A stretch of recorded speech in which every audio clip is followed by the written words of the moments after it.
नमस्ते मैत्रिणींनो, आज आपण करणार आहोत चिकापासून खरवस तयार. तर त्यासाठी ना आपण नॉर्मल दूध घ्यायचं आहे 1 ग्लास. हे 1 ग्लास दूध घेतलेलं आहे. पसरट भांड्यात घ्यायचं की आपल्याला मिक्स करायला सोपं पडेल. आता हे बघा, हे 1 ग्लास दूध घेतलेलं आहे आणि हे नॉर्मल दूध आहे. त्यामध्ये 200 ग्रॅम आपण गूळ टाकलेला आहे आणि हे चांगलं मिक्स करायचं.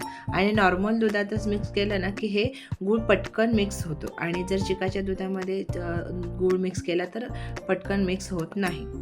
आता आपण हे चांगलं मिक्स करून घेऊयात. हे बघा, हे अशा पद्धतीने बऱ्यापैकी गूळ मिक्स झालेला आहे. आता आपण हे करूयात, गॅस चालू करूया, पाणी उकळायला ठेवूया. पाणी ह्या भांड्यामध्ये आहे. आता चांगलं उकळू येऊ दे.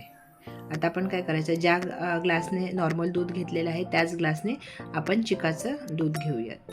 हे बघा,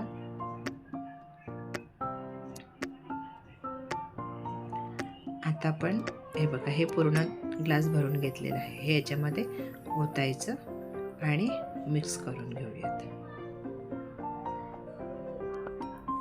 अशा पद्धतीने हे चांगलं मिक्स करून घ्यायचं आहे.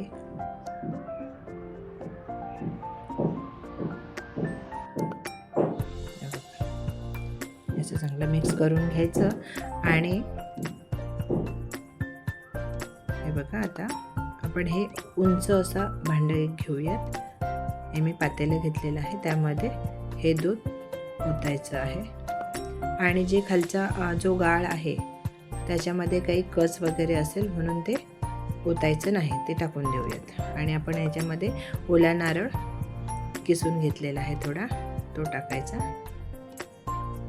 आणि हे बदाम आहेत, बारीक कट करून घेतलेले आहेत, ते टाकायचे.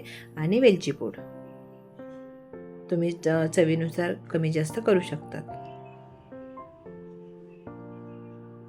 आता हे चांगलं आपण मिक्स करून घ्यायचं आहे. आणि हे बघा, आता याच्यामध्ये ना आपलं स्टँड टाकायचं राहिलेलं आहे, ते आपण स्टँड टाकूया. आता हे बघा, हे ना स्टँड टाकायचं आहे. काही पण टाका तुम्ही. हे मी ना माझ्याकडे असे राऊंडचे होते, ते मी टाकलेले आहेत.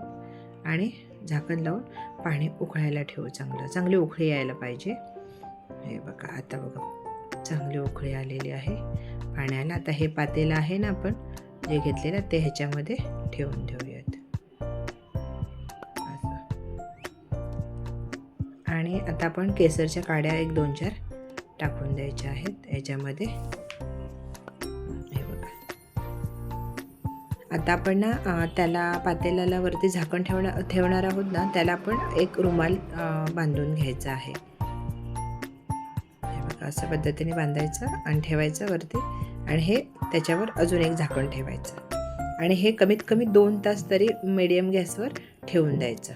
आपल्या आजी किंवा आईच्या लेवलला माणसं ना ओव्हरनाईट कुक करायची, तेव्हा खूप त्याची एक चव खूप छान येते.